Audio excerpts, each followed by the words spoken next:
Hello, keyboard cuties. Let's check out the Seal Fullsize, which is a full-size keyboard made by Sensi and produced in collaboration with Vertex. It comes in a variety of colors, notably anodization and e-coat. And if you're familiar with Vertex, then you'll know the particular colorways that they have. The version that I have here is a light gray e-coat, which I assumed would be silver, but was not. It's got very cool patina weights and badges and whatnot. It comes in at about 3.6 to 3.7 kilos fully built, which is relatively hefty for a full size. It's simple, 9-degree angle, 20 mil-ish front height, relatively low, and it's got a weird blocker in the top right, which you can not block, which is quite cool. Anyway, it starts at $415 US right now and is on sale at Click Clack. And yeah, I mean, that's a fantastic price. So let's get into it.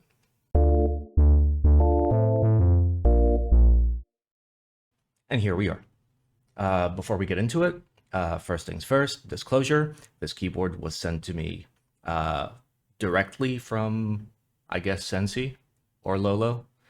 I'm not sure who helped arrange this, but I specifically requested this keyboard for review by loudly screaming on stream, and they sent me one. This was sent to me for free. I do not get to keep it. As always, this is a review. This is not a product showcase. I am not an influencer. I am a reviewer. I am going to review this keyboard. Per my own rules, I don't get to keep this for free. I need to pay in full to keep it, or send it back, or give it away, or throw it in the garbage, etc., etc. Anyway, now that that's out of the way, let's start with the packaging. So this keyboard comes in a lovely, lovely big old white box that has been absolutely decimated by an orange cat. It's a very, very pretty box. And if you guys know me, then you know that this is a very, very pretty piece of trash. It says Sensi there. Very cool. The back is very Vertex-esque in terms of design. The side of the box has a koala curve, even though the keyboard doesn't. But what matters is what's inside, and what's inside is a hard case, which has also been decimated by an orange cat. Let's get this out of the way. So we got a full-on hard case. Everything comes in here. Nothing is in the actual box except for the hard case. Keyboard goes in there. This is custom molded, so it fits the keyboard perfectly. And in terms of hard cases, this is an exceptionally well done hard case. Though once again, it does the stupid thing of the zippers close at the bottom and the handles at the top. So if you're an idiot and don't zip it up fully, there's a chance that, you know, this slowly opens and your keyboard flops out. I wish people would stop doing this. Please make the zippers close up top for security purposes. Got some branding on it. Looks pretty cool. It's a decent hard case. Now, this being a full-size keyboard means, I mean, a hard case is not really that relevant. You're not going to really commute with a full-size keyboard. A full-size keyboard is meant to have desk presence. It's meant to be put somewhere and for it to stay there pretty much indefinitely. So let's have a look at the keyboard itself. We're going to start off with the coating.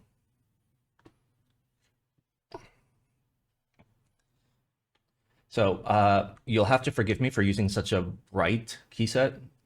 This is white, not beige. But yeah, check out that coat. It looks like e-coat. It's uniform everywhere. The matching is well done. The coat is fine. What really matters is what's going on the back. And what's going on the back is we've got this lovely, lovely brown patinaed brass weight, the holy material. There's a couple of variants for the type of patina you can get. I like this one the best personally. And you get an option of a badge for the back as well as a badge for the front. I do believe you can put a key in there in place of the badge, but it would just look stupid. So yeah, Uses standard, what looks like 8mm feet. Given the weight of the board, the 8mm feet will press down relatively hard into the desk mat. That's kind of how gravity works. So it will leave little dents, I guess, in your desk mat, which some people are concerned about, but it's a full size. It's gonna behave like a full size. The side profile, very nice and simple. You've got little handles that you can grab. So you can pick it up, move it around, easy peasy. We can see that the weight is visible from the back. If you are for some reason looking at the back of your keyboard, when I say back, I mean this, that's the bottom.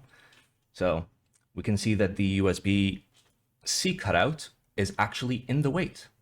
And it's a very, very well done USB cutout. As a matter of fact, there's basically no cutout. There's just a tiny little chamfer all around it. And that means we can get in the chunkiest of cables with plenty of room to spare. I know it doesn't seem like there's plenty of room to spare, but there's room in there. You could go for a chunkier head. Quite nice. All right, and let's have ourselves a look at the top case. We'll start from the left, work our way to the right. Not much going on here. I have this in Win keyless. Of course, it comes in Win key as well if for some reason you need more keys on your full-size keyboard. But hey, it's fine.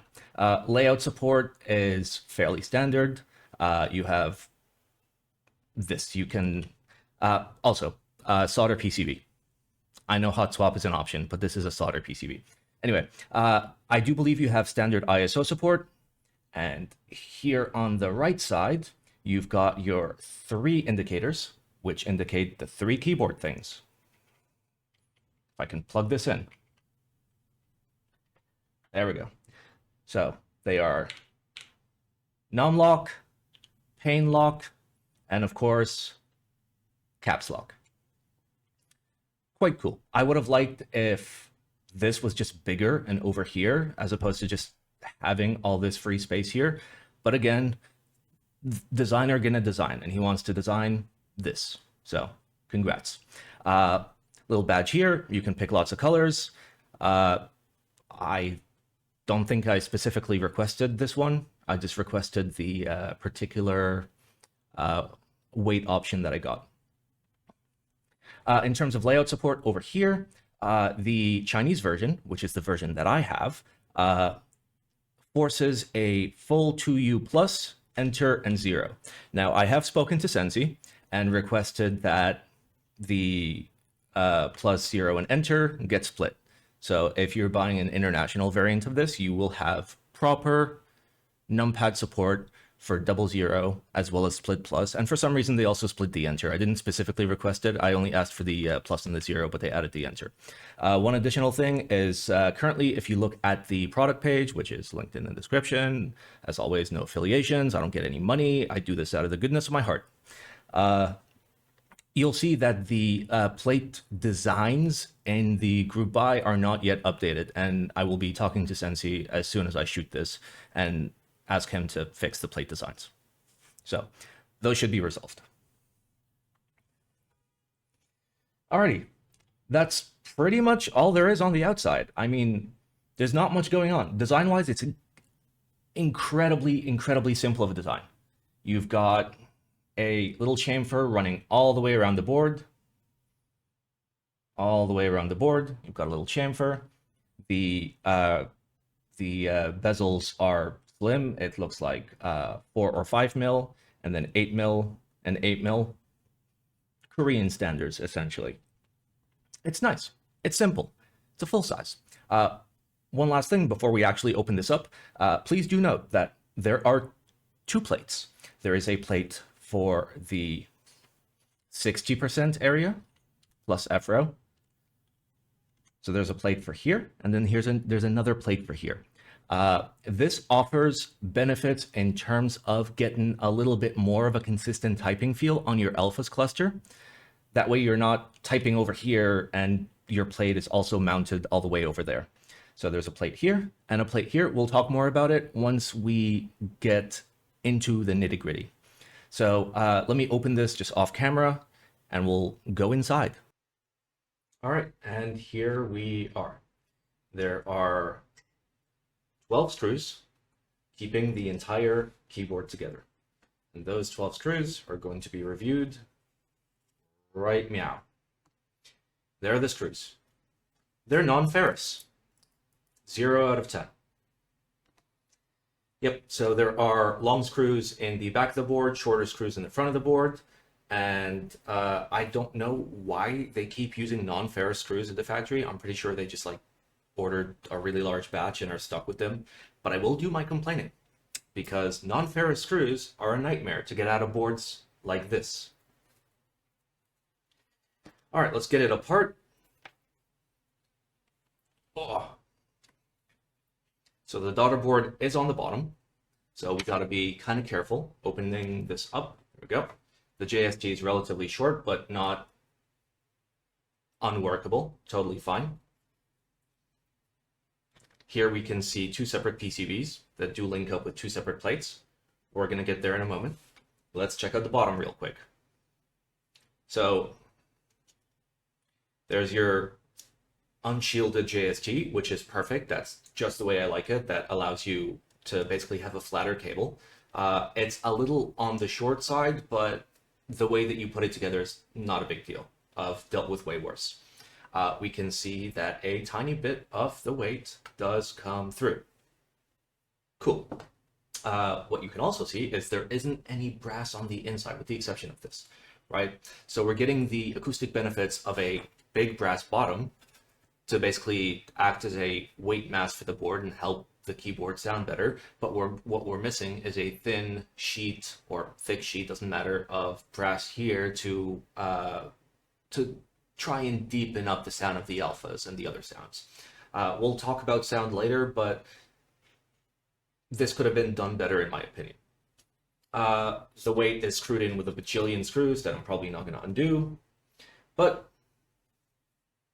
nice, clean, simple bottom. It's just a wedge, as this is a seamless board. Yeah, not much going on. Let's move on to the top.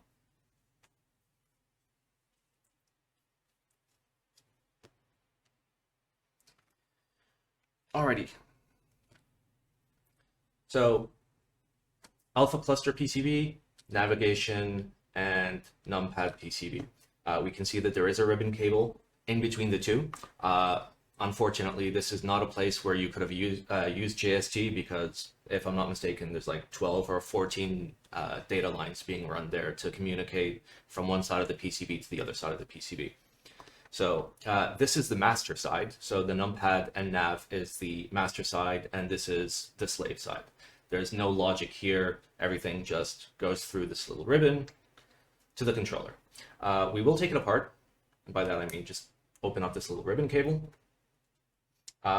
In the box, you do get two ribbon cables. One of them has this little pad on it. I prefer this one. The other one got a little squirrely, a little wonky, and one of my columns died out due to just the case pushing on the other one. So TLDR, just use the one with the little pad on it. You'll be all right. All right. Let's enhance.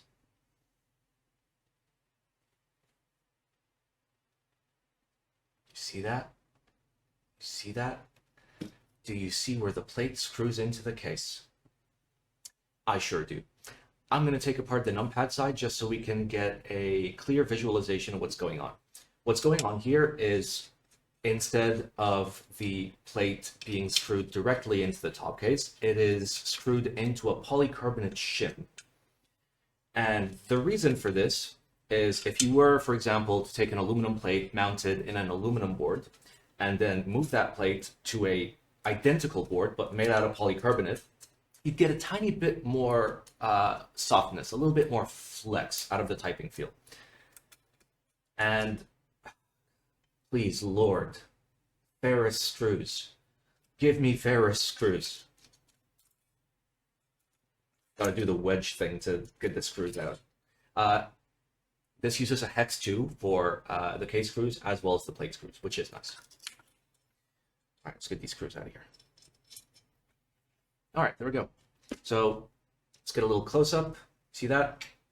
A little bit of polycarbonate that is screwed into the case. And then the plate mounting tab lands right here on the polycarbonate as opposed to being on the middle, which, cool. It's a small stylistic touch. I have noticed that for a top mount alu plate, it does feel flexier than I would expect. So mission accomplished. Here we can see the inside mounting for the badge. There are two screws that hold the badge in, and these are the same two screws that would hold your weight badge in that is down there under a billion screws. But yeah, do I take this apart? There's no real need to take this apart. Let's talk about the PCB. First of all, it is the good color, okay? I know a lot of people watching this right now are like, Simon, that is the worst color. No, this is the best color. There are three good colors for PCBs. There is horrible, horrible eye pain red. There is puke yellow, and I'll let you figure out what number 3 is. I think it looks great. It's a CEM3 PCB, not a FR4 PCB. Benefit of this is you get a little bit more flex out of it. Downside is it will raise the pitch a little bit as well. So I had originally built this with Milky Top Gateron X that were lubed with oil and are thin sounding switches because they're lubed with oil as opposed to grease. I had to swap to Cherry MX Blacks lubed with 205 grade 0. And generally you don't really want to go 205 grade 0 on MX Blacks. You want to go 204 or 203. The only reason why you would go 205 is to get a little bit more depth out of the switch sound. And this was one of the few situations that required it. So there's a few factors at play that all impact the slightly higher pitch than usual of this board. Thing number one is, considering this is a Chinese version, another issue that I had with this that you won't have is that the plate cutouts for the switches, so right here, are a teensy bit loose. And by that I mean, no, your switches aren't gonna fall out. It doesn't matter because this has been resolved, but you can feel when you put the switch in that it's not 100% being clipped in by the plate. So on the international version, this is already fixed. I have spoken to Sensei and had him basically just copy plate files from other Vertex projects. That way they're perfect. So that is thing number one for me.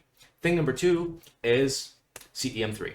Thing number three is you are mounting aluminum to a piece of polycarbonate, which is not going to help much in the just general sound of the sound transfer. So when you type on here, the vibrations make their way to this little mounting point, then to the polycarbonate, then the polycarbonate has to relay it to the rest of the case.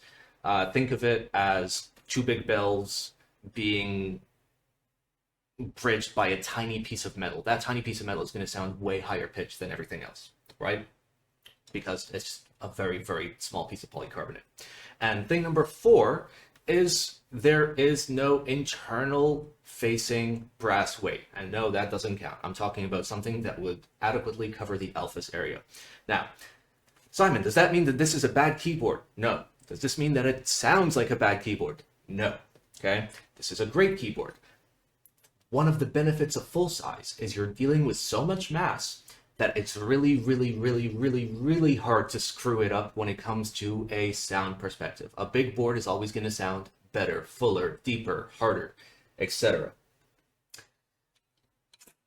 So what I would absolutely recommend is be a little bit careful with your build.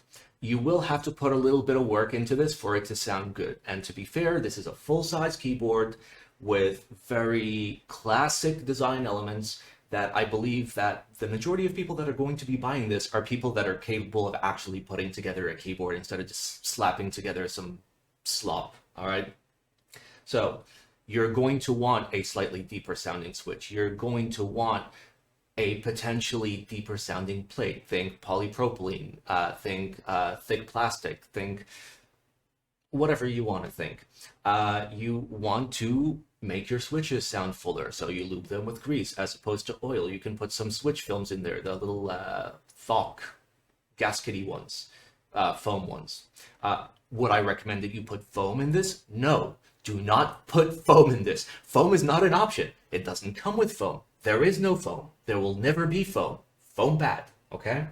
So just tune it a little bit deeper than you traditionally would. And you'll notice that it sounds pretty damn good. All right? I know we're kind of doing this out of order, but let's check out the PCB. There's the PCB. There's a controller. I don't know what this controller is. I'm going to hold it up to the camera and try to read it. I don't know what that is. It is an IT32CTBO, which is a controller I have never seen in my life. That's a nice clock, though.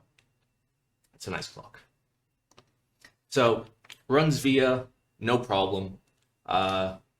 It's chilling. You get some extra diodes, by the way. If the camera will focus, there you go. You get extra diodes. Will you need extra diodes? No. So you may notice that kind of looks filthy because this has been rebuilt 3 times so far. And generally, if you don't clean as you go when you solder, that's what happens. Anyway, what am I forgetting? Let's talk. Actually, no, that's basically all of it. We've gone through the entirety of the keyboard. I'll give you guys a typing test, and be forewarned, okay? A friend brought over Canon key stabs, and I was like, let me try those. And I use C3 wires, which are known good wires that I've used in almost all my builds, so it's not the wires.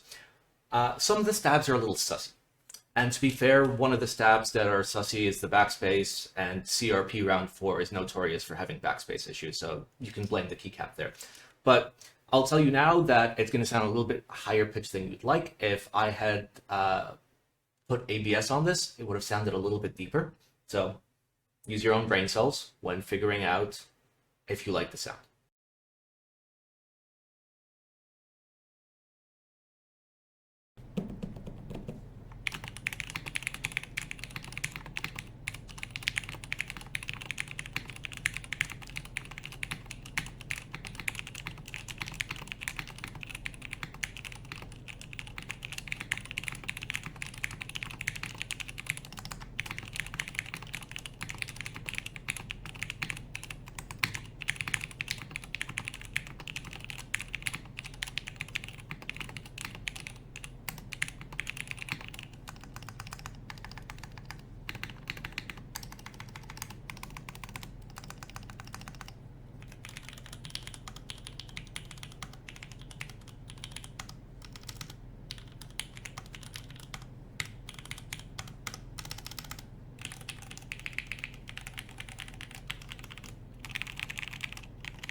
All right, so what do we think?